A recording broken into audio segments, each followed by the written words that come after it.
It is that time for my response to a tweet. And today's tweet says, why are you listening to the media? Why are you listening to the media? Yes, short tweet. I picked out this tweet for a reason. And if you guys know, I'm on this founding fathers thing. Because, our founding fathers were escaped slaves. They were people that knew that they had something better in their lives than what they were being told and how they were being treated. They believed they were endowed by their creator. They believed in God. But they were being told what they were allowed to believe and when, and basically they escaped it. They were treated, or they were mistreated, because they weren't in the bloodline of the people that were in charge. So, but let me go here. This is how I'm going to respond to this tweet. The most dangerous relationship I believe that you can have as an American is a relationship with someone that is going to use what makes you awesome in order to abuse you. What do I mean by this? Our founding fathers, those escaped slaves, they created a document and a way of life to be able to remain free so that they'll never be enslaved again. And they put together, we call them the Bill of Rights, we call it the Constitution, we call it the rule of law, all these things. They put these things together. But in the First Amendment, how they start this whole thing out, it's the First Amendment. See, it's the bookend, it's the start, and then you got the last amendment. But the First Amendment encompasses three major things. And they're relationships. One, your freedom of religion, your relationship with God. The God that you serve and things of this nature, long as it doesn't run roughshod over somebody else. That's the one relationship. Your relationship with God. If you have a fatal attraction relationship with God, you know what can happen. They say the wages of sin is death. So there is a potential of death if you have a fatal relationship with God. There is the relationship with you and the politician or the president or the person that's above you. You have a relationship to where you have the upper hand on the conversation. We the people. You can have this relationship where you can tell the president or you can tell the person that's over you that you don't agree with them and here's why and this is why you're not going to do something. You can have that relationship. If that relationship becomes fatal, if that relationship becomes a fatal relationship, then that means that you can be put in jail for whatever you might say to the person that's higher than you, the president, or your senator, or your congressman, the politician that you elected to be over you. You could be put in jail. Your freedom can be taken away. Your resources can be taken away. So it's very dangerous if you have a fatal relationship with the president. Because that means that you're not the one that's in power. And he doesn't work for you anymore. He or she believes that you work for them. That's what the founding fathers escaped from. Those first two relationships, they escaped from it. That's why they put these as the First Amendments. These are the first ones. But here is the one that's more dangerous than all of them, in my opinion. Because we are on an earth.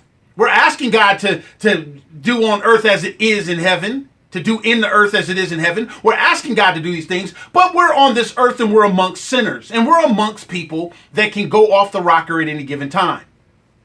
So this, in my opinion, makes this relationship the most fatal relationship in the First Amendment. The press. Once the press starts becoming an advocate for a personality, we the people are screwed. Sound familiar? Once the press, why was the press so important? Because the press is supposed to make sure that the people have a watchdog, the fourth estate to the other three estates, that the people have a watchdog against a politician that can go off the rocker and take away your First Amendment freedom of religion and your First Amendment freedom to say something in dissent of the leader. The press is supposed to make sure that we, the people, are always armed with the downside of the person that we elected.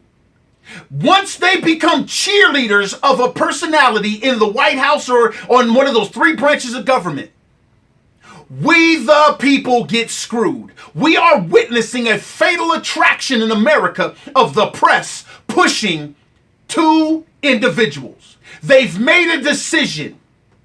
And the press has become cheerleaders of the people that's asking to be the president of the United States. They're no longer watchdogs. The left press, if they are a watchdog, they're watching the dog on the right and trying to dig up dirt. They're not looking out for we the people. We are about to be enslaved again because of the fatal attraction of the media to these two candidates, to the two parties. We the people are being screwed because of the fatal attraction with the media and these candidates. We are being asked to entrust the media with information about conservatism. And now we are watching the media becoming advocates of a person that's not conservative, and they're selling us out. They're no longer the watchdog for us. They're the lapdogs for Donald. We are watching the left continue to be a lapdog for whoever the liberal candidate is, which happens to be Hillary Clinton. The left media has become a lapdog for history-making type things. They got made history with the first black president. Now they're going to make history with the first female president. But here's the biggest historical thing that's going to happen. You are going to witness the demise of the United States of America because of the fatal attraction of the media. You have been fundamentally transformed into being disconnected from politics. The black community that I can speak for, because I am a byproduct of it, that has woken up and seen the black community is being lean and rocked and whipped and nay-nayed into not even wanting to be engaged in politics, while these people in these political positions are taking away their freedom left and right. The black church is sitting there participating in the demise of the morals and values that they say they believe comes out of Jesus Christ in them. They are voting for the demise of children in the womb. They're voting for the demise of morals and values in the schools that they send their children to. They're voting for the very same people that are creating the highest dropout rates in the history of the education system. Not the founders' educational system. I'm talking about those manipulated politicians' educational system. Because this schooling was not what the Constitution and not what our founding escaped slave founders had in mind. They said an uneducated populace. They didn't say a populace that wasn't schooled. School has turned into a business. That's why they give your child perfect attendance awards, because basically they're saying, thank you for your child, maximizing the dollars that we can make off of your child. The founding fathers didn't advocate for schooling. They advocated for education. Patriotic education, conservative education, constitutional education, Bill of Rights education, the rule of law education, things that they can go out and tangibly do to provide goods and services for people in need, supply and demand, education, not schooling. That's why we're being schooled by these people who got a degree in some kind of political manipulation, and they're preying on the stupidity of the American voter.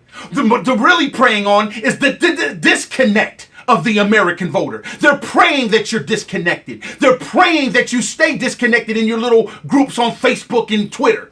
They're preying on that. They're praying that you get disconnected from principles and get connected to a personality. That's why this reality TV star has now got people that we believe are conservatives selling out. And for those people that are pissed off at Mark Levin, like I am, it's very easy to understand, people. Mark Levin launched a television money-making apparatus.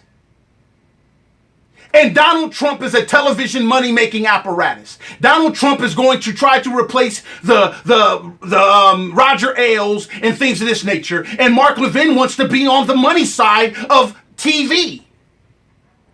He made a financial decision just like Rush Limbaugh did, just like Sean Hannity did, just like Herman Cain did, just like your pastor did, just like anybody that's out here promoting this guy. They're making financial decisions, and they're hoping that you'll come along with them. Because why? They think that you're attached to a personality, which you have demonstrated all the way through this thing, versus principles.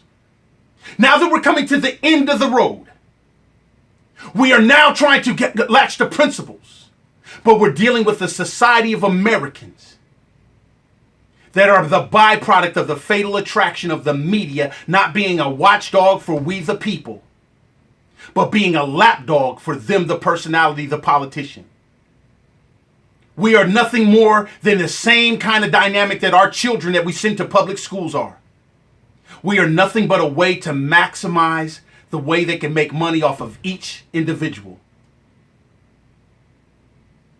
We are byproducts right now, and America's demise is going to be because of the fatal attraction of the media and a political personality.